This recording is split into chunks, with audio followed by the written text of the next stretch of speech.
Folks, we are here for a special little TV Dudes mini to talk about Fantastic Fest 2018 here in Austin, Texas. It is a film festival thrown by the Alamo Drafthouse, which is it used to be a local movie chain. It is now a national movie chain. Yeah, they're all over the place. That still is weird to me. Yeah. It really, the concept of we're serving food and telling people to shut up during a movie, that really took off, huh? Yeah. I'm in the open Fantastic Fest group it was easy to keep up with stuff all week and everything, but when people got back home and I saw people so I'm at the first thing I'm seeing at my local Alamo. I'm like, what do you mean a local Alamo? Right. What are you talking about? They franchised out in the past few years, and they're all over the place now. But Les, you got to go cover this a little bit for our side and a little bit for That's My Entertainment. That's My Entertainment. And I wasn't sure how much of it was going to apply directly for TV. They did have Dead Wax, which is picked up to be is a TV series. But mostly what I wanted to see, Netflix and some of the streaming services have so blurred the line on what counts as movies and what's at home. A couple of things at this fest were, I saw The Apostle and I saw Hold the Dark right before they premiered on Netflix. But it was weird picking those, and there were times where I chose movies purely because, of the two things I was going to see, one had distribution. Mm-hmm. And, let's go see the one that I may never get to see again. Because, you can go see Apostle at this film fest, but it's going to drop on Netflix, literally in days. Right. That's just weird to me a little bit. So, one thing we didn't mention real quick to you, the audience, is that Fantastic Fest specializes in very quirky fringe films, international films that are weird genre, sci-fi, horror, just fantastical. I feel like that genre horror stuff had probably helped it have the bro culture that they had such a bad reputation for. Right. I didn't do this festival in a year previous, so I really didn't have anything to compare it to. But I got the sense that they had improved it some, that they had done as far as the way the crowd mobbed in the foyer and so that between movies that was managed a little better. But I don't really have anything to compare to. Well, explain what you mean though. What was the problem? I don't go to a lot of film fests, and I'm discovering that it's a little weird to me to have I'm talking about 500 people or 1,000 people mob one movie theater, and you're all going to just stay there all day because you're seeing movie after movie after movie. Well, that makes for these wax and wane. Everybody floods into their theater and they watch a couple-hour movie, and then everybody floods out and has about 45 minutes until their next thing, where they all bunch up, and you either want to talk about the movie you just saw, but not too loudly because there are other people standing around you don't want to cold spoil it for, and all these things show multiple times. But seeing movies is a very isolated thing. It's a very private thing. You go into a dark theater, especially at Alamo, you go into a dark theater and then you shut the fuck up. Yeah. And then you come back out. The times that the movies were spectacular. Almost everything I saw was great. The times that the fest was not fun for me were when I got caught short in between and didn't have somebody with me that I could talk about the movie with or talk to at all. And I would come out and realize, shit, I have an hour, and I'm at South Lamar Alamo. I don't really want to walk to anything near here. I'm not going to go home. I don't know anyone else here that isn't, sitting around in their own little quiet group. There was a lot of times of just being really socially isolated and awkward, where I was going, can we just start the next movie? And it was in direct contrast, I felt, to my experience at ATX Television Fest, which relies a lot more heavily on forums and panels, even though obviously ATX screens episodes and stuff too. Alamo would screen a movie and do a Q&A with who was there afterwards, which ATX does for their screenings of panels too. But I only saw one actual panel at Fantastic Fest that they did. They had Miskatonic University, which does basically horror scholarly stuff. They had a woman, I cannot remember her name, who is publishing a book about women in horror. She's written a bunch of books about horror movies, about horror screenwriting. And she gave this awesome lecture where she ran through 100 women. I mean, like she just ran through all these women directors. She was like, some of these movies are not good. Some of these movies are great. I hope some of them you have just never heard of, and that it makes you go look up some of these movies. So like Jackie King's Blood Diner. We watched the trailer for that. That thing's crazy. But she just ran through all these. It was one of the coolest things I saw all week. It kind of reminds me of the panel you went to at ATX Fest with Paul Scheer. Yeah. Where he just showed all these like, weird-ass pilots. And he's shit. like, yeah. check out this stuff that never made it to air or some that did, and you've never heard of. Yeah, only all this stuff was just great. And she went back to some historical stuff like movies from like 1913 with like a split-screen movie about a home invasion that's like 10 minutes long. Right. And like, it's crazy. I mean, like, this is film tricks and techniques years before, and it was a cool discussion about like who gets canonized into filmmaker and like how did some of these women do some groundbreaking stuff, and then it just you didn't know it existed because woman. Right. And like it was a neat lecture. I wish I don't want them to go like half and half panels to movies. I get that it's a film fest. Yeah. But I would like them to do a little bit more. I feel like it would a few more panels would up the engagement of feeling like we're all talking about movies and stuff, and might break up that crowd a little bit, because it took most of the week to start to recognize some people and like, hey, you saw such and such with me. It is kind of, when you go to any of these kind of conventions where you go into a room and you all face the same direction and they have a no talking policy, it's hard to be able to bridge that gap and be able to just talk to people about like different things. I mean, at the TV one, I didn't feel it was that as difficult, because you can just be like, hey, what TV shows are you really interested in? And it's easy to just talk TV with anyone. There was also, there's not a lot of like space where you queue up in line, really. This is just, so the Thursday night when I walked in for like the Halloween premiere, it was a mob, and that was so many people crammed into that foyer. There was just this immediate like, oh God, I don't want to be in this fucking room. The heat and stench. And like, can we get into the movie theater, please? And it was just felt like a mob. And so at ATX Fest, I always felt like I was in a, if I had to wait in a line for a little bit before a panel, like you said, you look at each people and you're like, so what are your favorite TV shows? And you all end up talking. But I felt like at Fantastic Fest, it was a lot of other like super expert nerdy people. There was a lot of times where I wanted to weigh into a conversation, and I would either realize that I was talking to somebody that I just really was enjoying talking to. That didn't happen that often, but there were a couple times. Or you're like out of your league and something. Or I realized weird. I'm actually talking to like a screenwriter from a thing, and I should just shut the fuck up. Oh, right.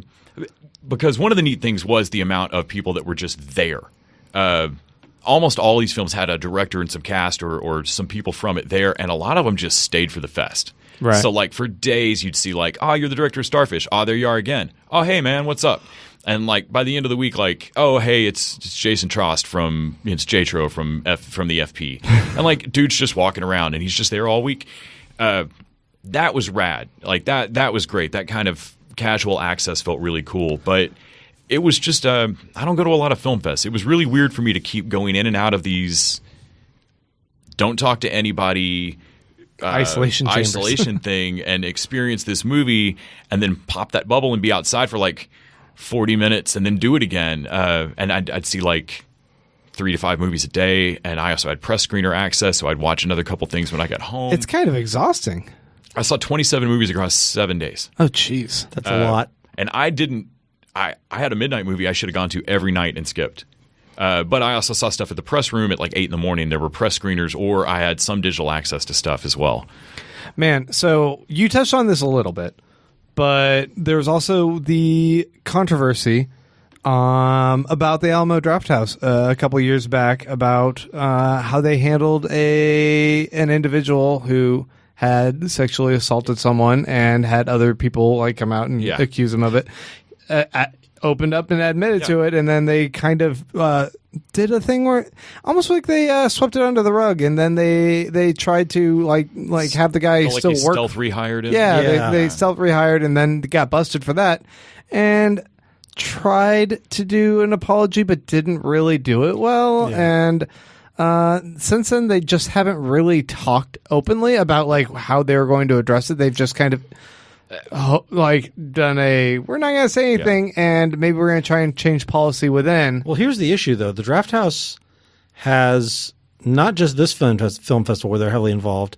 ATX TV Fest does stuff there. The Asian Film Festival in town does stuff there. Like, they are the go-to venue, and they are sort of the only game in town. So to some extent, they haven't felt the need to apologize because where's everyone going to go? And I haven't checked into what all steps they have taken, but as I understand it, they made some changes to the board of Fantastic Fest. But I don't know to what all degree. I've heard mixed things. I didn't hear a lot about that. Yeah, I've heard from some people that are there that they don't feel there was a lot of change. That like people that work there, but then also I've heard from other people that work with them that like they've kind of noticed some improvements here and there. Separate from Faraci. But it was a bro culture, yeah. Yeah, separate from that, there were also accusations that. Was it Knowles? Like that other local Austin Knowles, movie bros had been taking advantage of Alamo's. Like, oh, everybody loves movies and everybody's friends and they're fine. And it wasn't fine. There were people that were like socially predatory and being super weird and making everybody uncomfortable. I really wish I'd been to previous Fantastic Fest, if nothing else, because I was wondering that all week. Is this better? Is this any different than it was the previous years? And I really don't have a definitive. I don't really know if it. Yeah. Did they ever say anything like addressing that issue? There is a policy now, and I heard a couple of people say like there is like a signage policy that I saw like walking up and down the hall everywhere. So like it is up front, but that's not a like new thing that you get bonus points for. That's something I expect to see every time I walk into any convention. Right. Yeah. Right, you have a code of conduct. Of course you have a code of conduct. Yeah, but I heard a couple of people say that, like, well, I'm glad they have a code of conduct out. So I don't know if they just didn't have one at all or what the fuck.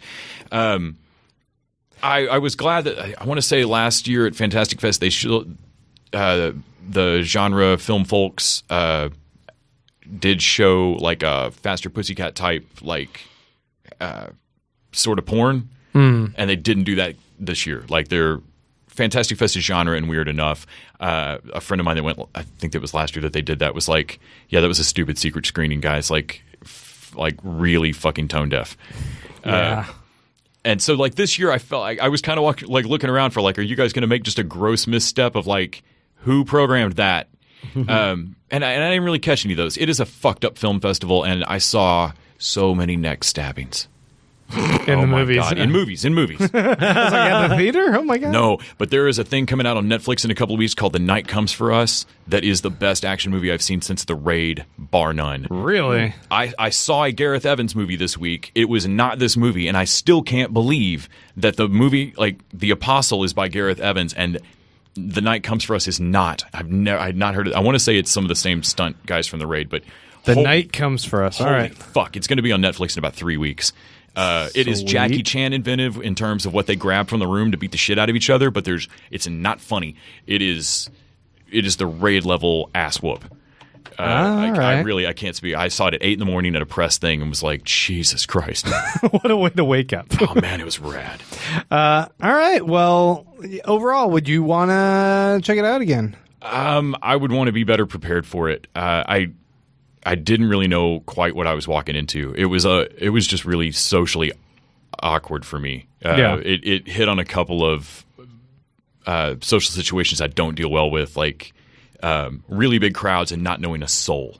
There were a couple times where I just got caught short and went, crap, I have a friend here, but they're in a movie that's an hour longer than the movie I saw. Fuck. And I really wasn't up for it. That said, every time I would think, God, I don't want to be here, I'd go into a movie and that movie would be fucking awesome. Like, I did straight up see some just, like, joyously amazing movies. There's a zombie movie called One Cut of the Dead that I was right there with everybody else of, like, who the fuck needs another zombie movie? It's so good. There's a thing called The Perfection with Steven Weber that I believe Netflix also picked up. Don't learn anything about it. Just see it. The Perfection. The Perfection. All right. Yeah. So there's a ton of these. I saw a thing called Deadly Games. Came out in 1988. French movie. Little kid, a crazy man in a Santa suit, like a homeless crazy dude in a Santa suit, breaks into his house. And the kid, it's fucking Home Alone. It's straight up Home Alone. It came out in 88. It showed at cons. Steven Spielberg saw it and contacted the director, but the guy couldn't get distribution for his movie for a couple of years, so it didn't really get released. Christmas 1990, Home Alone comes out. Dang. And so only instead of it being Joe Pesci and like Goofball, the Wet Bandits or whatever, this dude's Silent Night, Deadly Night scary. Like this killer that breaks into this kid's house is fucking crazy. And at no point in the movie does the little boy ever realize that this is just a homeless man in a Santa suit. At all points, every time they pause on the kid, you can see it in his eyes that he believes Santa broke into his house and he stayed up to see Santa, and because of that, he has to kill Santa. It is absolutely awesome. Oh, man. It's called Deadly Games. I don't think it's actually... It is the one that didn't have distribution that I was like, you sons of bitches, I have to have a copy of it. It's a Christmas classic. Oh, man. I'm going to see if I can find a bootleg of that. Oh, man, yeah, there's got to be one. It's so good. Well, interesting. Thanks for the report. And, I've attended before. It would be interesting to... share notes and figure out. I feel like there's definitely a better way that I could have done it. And looking back on the movies I saw, it was worth the time. I don't actually know what the ticket cost, so I have no idea on that. It's free. It was free. All right. Well, thanks for that. And yeah, guys, if you want to check out Fantastic Fest, you can either type in Fantastic Fest online and check out where the tickets are and if you might be able to get in next year, or you can go to alamodrafthouse.com. I did get to meet Dennis and Martin, two of our more distant TV Dude fans. Yeah, Martin came on the show. Yeah, so that was awesome. Yeah. I actually got to put faces to names and have a beer with some people. It was good. Can't believe Dennis was in town and he didn't come by. Yeah. Dennis. Yeah, he was next to me for a bunch of movies. Flew in from Ireland. Yeah, kept me company for a ton of shit. Dennis saved me on a bunch of this. All right, well, we will be back with our regularly scheduled show next week. Until then, TV Dudes out.